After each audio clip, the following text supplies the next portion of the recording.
In 2021, the world ran out of chips.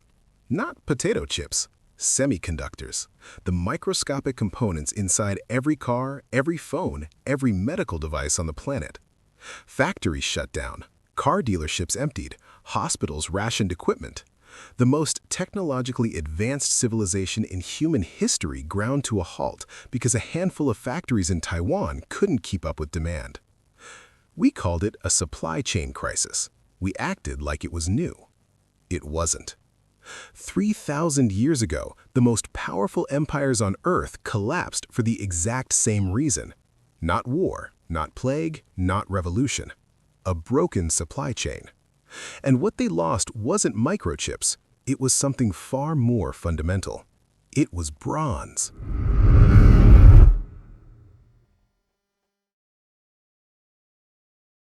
To understand what happened, you need to understand what bronze actually was. We think of it as a metal. It was much more than that. Bronze was the technology that ran the ancient world. Weapons, armor, tools, ships, trade weights, currency. Everything that mattered was made of bronze. If you had bronze, you had power. If you didn't, you were prey. Think of it like this. Today, if you control the semiconductor supply chain, you control the military and the economy.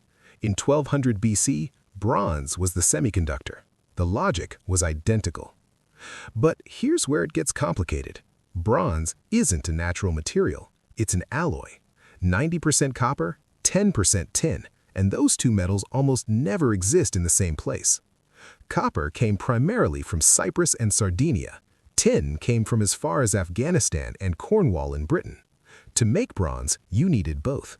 To get both, you needed an international trade network spanning thousands of miles across open sea and hostile terrain.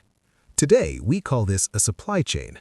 In 1200 BC, it was the entire foundation of civilization. And civilizations were built on it without ever asking one question. What happens if it breaks? At its peak, the late Bronze Age looked invincible. Egypt under Ramesses II was the world's superpower. The Hittite Empire controlled Anatolia with an iron grip. The Mycenaean Greeks dominated the Aegean. The Assyrians, the Cypriots, the Canaanites, all trading with each other, all dependent on each other, all thriving. This was the world's first globalized economy. Merchant ships carried copper ingots from Cyprus to Greece. Tin moved overland from Central Asia to Mesopotamia. Grain from Egypt fed armies across the Levant. Letters between kings discussed trade deals, diplomatic marriages, and shipments of gold. Sound familiar? Today, we have container ships crossing the Pacific, supply chains stretching from rare earth mines in Congo to assembly lines in China to retail shelves in Chicago. A globalized economy where every nation is simultaneously powerful and dependent. The Bronze Age kingdoms felt exactly the same way. Powerful, connected, permanent. None of them saw what was coming. Around 1200 BC, something went wrong, catastrophically wrong. The exact cause is still debated by historians. Climate change brought severe drought across the eastern Mediterranean. Crop failures triggered mass migration. A mysterious group known only as the Sea Peoples appeared, raiders of unknown origin who struck coastal cities across the region. But here's what the mainstream account misses. The Sea Peoples didn't destroy these empires. They accelerated a collapse that was already underway. Because the real vulnerability wasn't military, it was logistical. When the trade routes fractured, when the ships stopped coming, when the tin from Afghanistan stopped moving, when the copper from Cyprus went undelivered, the bronze supply dried up. And without bronze, the entire military-industrial complex of the ancient world seized up overnight. Think about that. The most powerful war machine ever built, the Egyptian chariot corps, the Hittite heavy infantry, the Mycenaean palace economies, all of it dependent on a metal that required international cooperation to produce.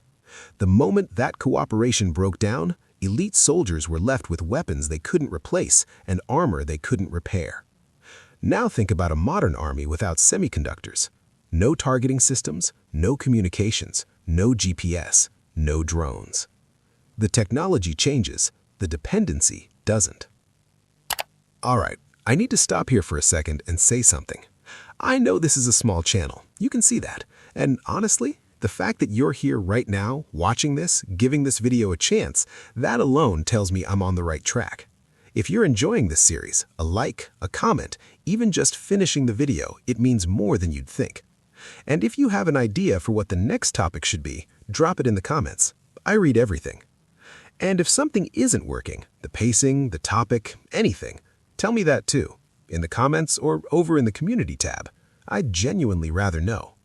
Your input shapes where this channel goes. So thank you for being here. Now let's get back to it. What happened next is what economists today call a cascade failure. When the tin stopped flowing, bronze production collapsed. When bronze production collapsed, trade became too dangerous without adequate weaponry. When trade collapsed, food supplies became unreliable.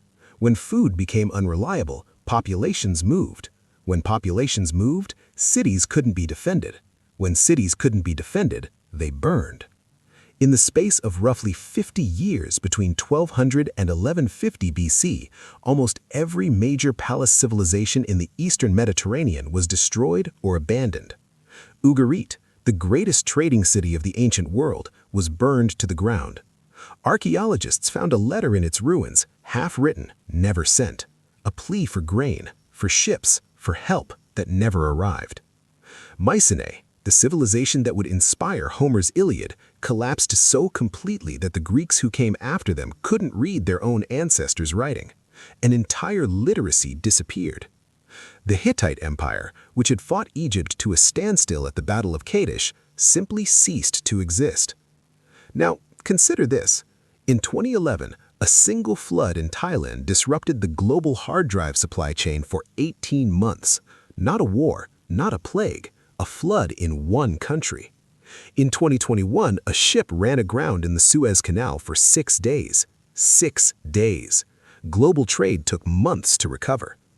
We built a system more interconnected than anything the Bronze Age ever imagined, and we built it with the same question unanswered. What happens if it breaks? Not everything collapsed, and this is the part of the story that actually matters. While the palace economies burned, some communities survived. The ones that did share a set of characteristics that look remarkably familiar today. First, they had diversified resource bases. Communities that could produce food, tools, and basic goods locally without depending entirely on international trade were harder to destroy. When the supply chain broke, they adapted. Second, they had preserved older, simpler technologies. Iron was already known before the collapse. It was considered inferior to bronze, harder to work, less prestigious. But iron ore exists almost everywhere. You don't need a global supply chain to produce it. After the collapse, iron became the foundation of the next civilization. The civilizations that survived were not the ones with the most sophisticated systems. They were the ones that hadn't become entirely dependent on those systems. Third, they had geographic advantages. Island communities, mountain settlements, places that were naturally defensible and self-sufficient, these persisted while the great connected cities fell. Now, apply that logic today. Nations that have invested in domestic semiconductor production, domestic energy, domestic food security, they are building the equivalent of Iron Age resilience inside a Bronze Age system. Nations that have outsourced everything to the lowest cost global supplier are running the same risk that Ugarit ran in 1200 BC. The technology is different. The architecture of vulnerability is identical. The Bronze Age collapse is the oldest case study in supply chain fragility we have, and it carries one lesson that has never stopped being relevant. The more sophisticated your system becomes, the more dependent it becomes on every part of that system working perfectly, simultaneously, forever. Bronze needed Cyprus and Afghanistan, and open seas, and functioning diplomacy all at once. The moment one link failed, the chain unraveled. Our system needs rare earth mines and container ships and semiconductor fabs and stable geopolitics and functioning internet infrastructure all at once. We are not more resilient than the Bronze Age kingdoms. We are more connected. Those are not the same thing. The question isn't whether the next supply chain shock is coming. The question is whether you'll recognize it when it starts and what you'll do before it arrives at your door. In the next video, we look at another civilization that built the world's most powerful financial system, watched it collapse under its own weight, and left a warning so specific it reads like a headline from this morning: the Roman denarius. See you there.